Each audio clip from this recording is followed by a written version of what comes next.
Hello and welcome to Curse of the Azure Bonds, and this will be part 20, which is actually the final part.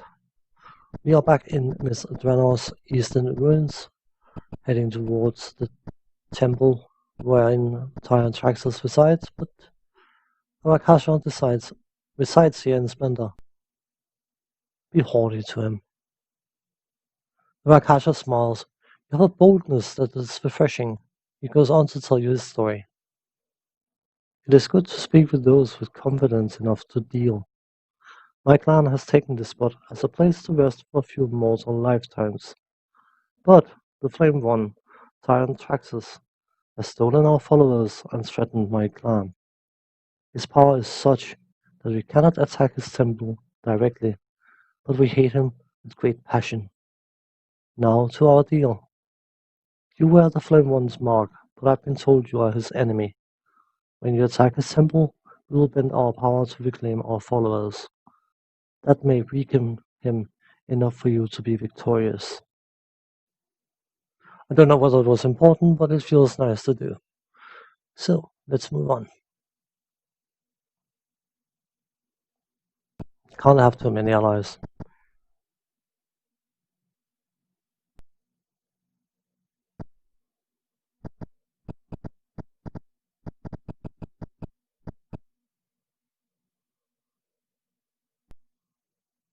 You are heading towards a large ruined temple. Do you continue? Yeah. A dreamlike voice in your head says, great danger lies before you. Be fully prepared. Well, you should be as prepared as you can be. As you enter, you hear a voice. Finally, you have come. Step forward. Unable to control yourself, you step forward into the center of the room. Through the bonds your mind to control. Follow me.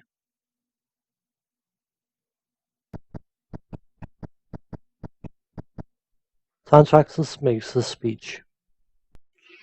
You have done well, my pets. The three artifacts that can do me harm are now in my possession. More importantly, the bonds you wear can act as a pool of radiance does. With them, I can transfer into any of your bodies and use it for as long as I need to. Then, should the body be killed, I can transfer through the bond and back to the pool, or to another of your bodies.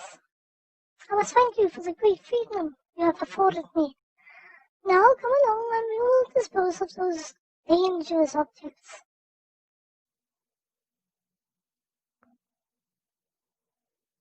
Hand your toys over to my priest. The party hands over the three artifacts, though they resist with all their might.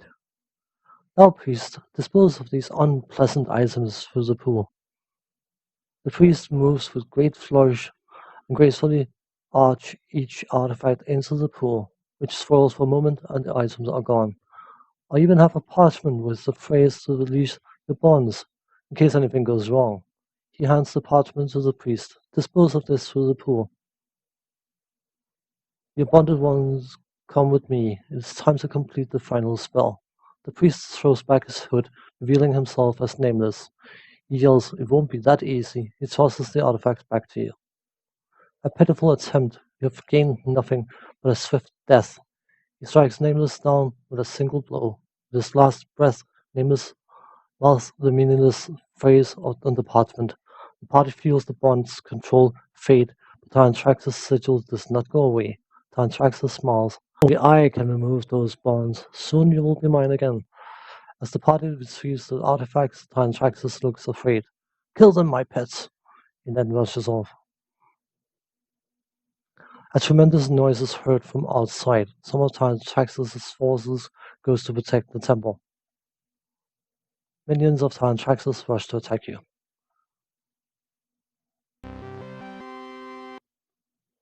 So, you will probably wonder why I gave Tyranthraxus that voice in the journal entry. But it's actually a nod to Secret of the Silver Blades, where there are certain fake rumors about a glowing mouse being the Tyranthraxus returning. So I just thought it would be a fun little nod to those fake rumors by giving him a mousy voice. Also, the fact that he's an obnoxious git. I was considering making every line of his text in the same voice, but nah, you can have too much of a good thing, and I didn't want to overdo it. So basically, now we are going to be chasing towards where Tyranthraxus is hiding, and that's going to be a few fights. Nothing too major. The last stretch is actually not that long. This game in general is not that long. 20 episodes, averaging, I would say, about 20 minutes. So that would be 400 minutes, divide that by 60. And you have just short of 7 hours. So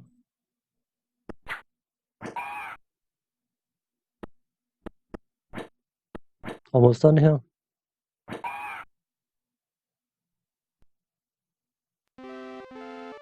It's very unlikely to have to be anything of a decent value here. So the monsters look confused and wander away. How nice of them. I was trying to check the area, but these games like to hide the area map. Millions of Tyranthraxus launch to attack you. Hooray! More random encounters.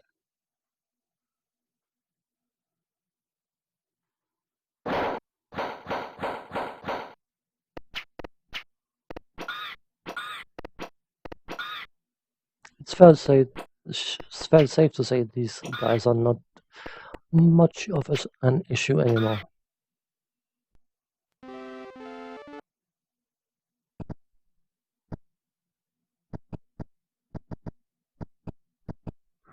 The bonds are wriggling beneath the skin, their power slowly returning. Did it say wriggling? Possibly not. Millions of Tyranthraxus rush to attack you. Whoop-de flip and do.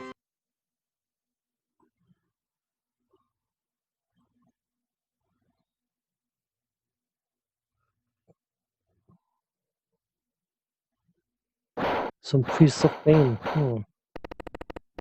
That means a lot of whole person spells you don't want to face, so. I'm fairly sure most of them will cast poison and other good spells. So not very fun.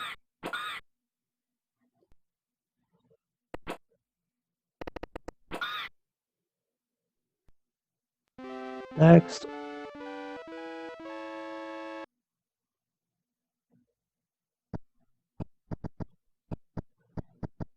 Stairs leads up here. Do you want to go up? Probably a good idea.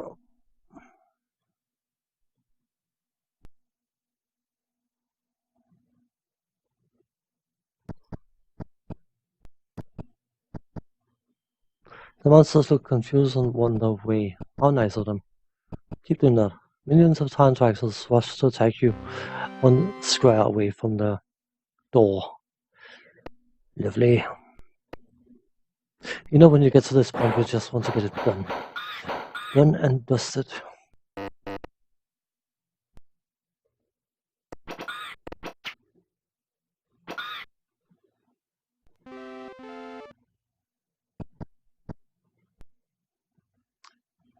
And here's the final encounter, and I'm actually going to show the pre-buffing I've been doing.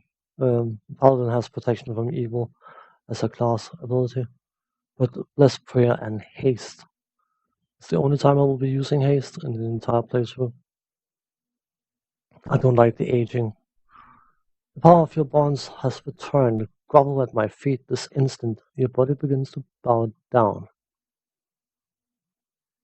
With a great force of will, you overcome the compulsion. So be it. Here's your destiny, grounded dust beneath my feet. He scowls. That amulet will let you scratch me. It is far from enough to defeat me. The greater glory let your lives be forfeit. And here we are, the final battle. And that took me an awful lot of attempts to get through. The amount of enemies in this area is humongous. I later realized that there are certain set encounters in the temple complex you can deal with that will reduce the amount of enemies you face in this fight. But I couldn't be bothered going back and trying to do that. Tyranthraxus, by the way, has nicked the form of a giant, storm giant. So he will throw lightning bolts, and they hurt like crazy. Margot's got multiple attacks, and of course all the casters are always dangerous because of their spells. But something that makes this fight extraordinarily difficult for me is the fact that I can't cheese the fight. If you got the Dust of Disappearance for this fight, it's a walkover. You are invulnerable unless, as long as you stay out of melee, nothing can hurt you. The spellcasters won't try to cast spells to AoE hit you, because of course you can't be targeted.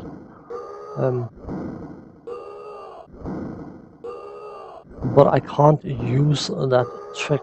And there's a very good reason why I can't use that trick, and that is because I'm trying to play through these games without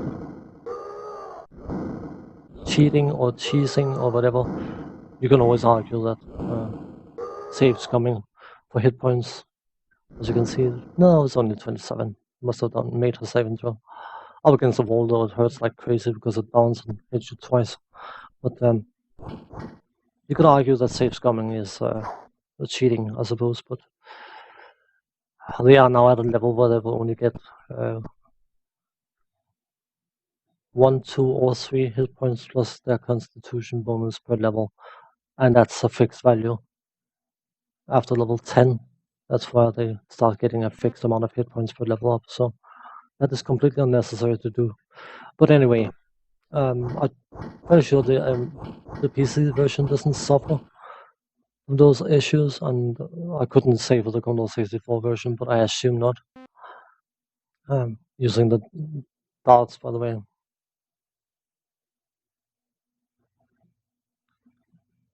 Of course, got covered in melee, but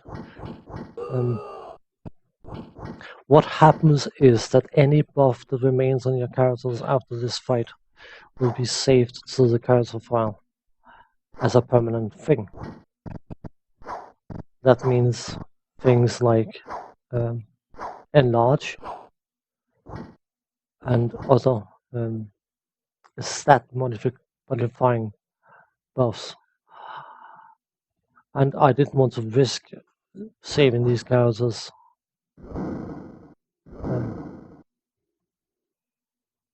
Ow, that hurt. With the permanent invisibility potential from Dust of Disappearance, so I had to do this fight the hard way.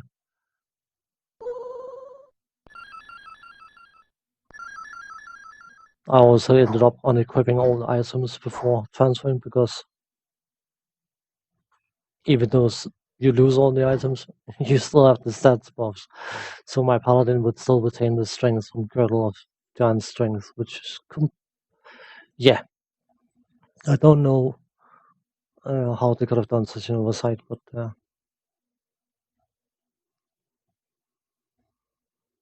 it may seem a bit dismissive that I'm just talking about everything else but the fight here, but that's because this fight, it's two things need to take place. You need to get your two mages to cast their fireballs unhindered, and you need to get off the walls so the Tyranthraxus don't one-shot you when it is lightning bolt. He's got a lot of health, but he's got 100 hit points, I think. Which is not a lot of health when you got Girdle of Giant Strength on a longsword +5. My paladin can easily take down Tyranthraxus. But this fight is definitely a question of wearing you down. multiple attacks because they're hasted. But yeah, we're getting to the point where this fight just becomes a formality. Even though my mage just got a love bite there. That's one thing about his lightning bolt, it's got an extreme range.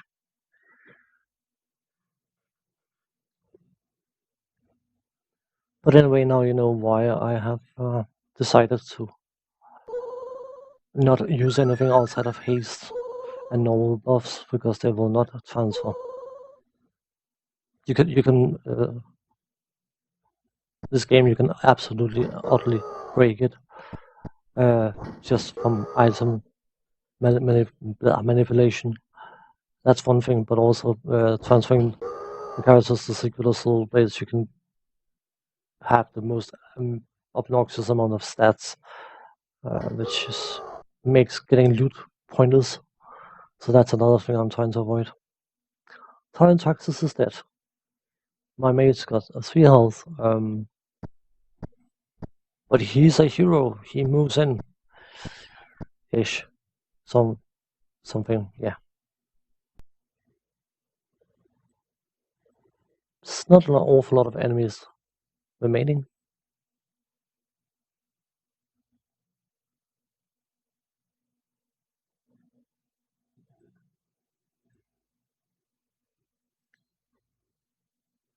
I'm trying to prevent her from dying, so. Oh well, she can take a hit.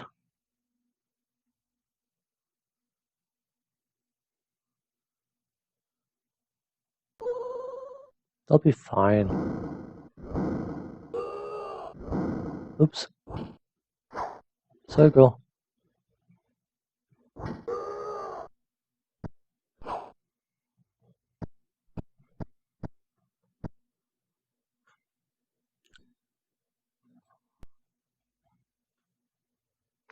Just cleaning up and then waiting for haste to expire.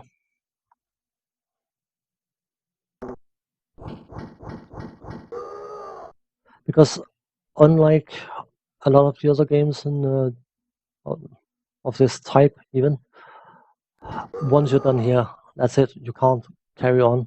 So you can't enter the game world and start casting Dispel Magic to make sure that all those buffs are gone. So, yeah.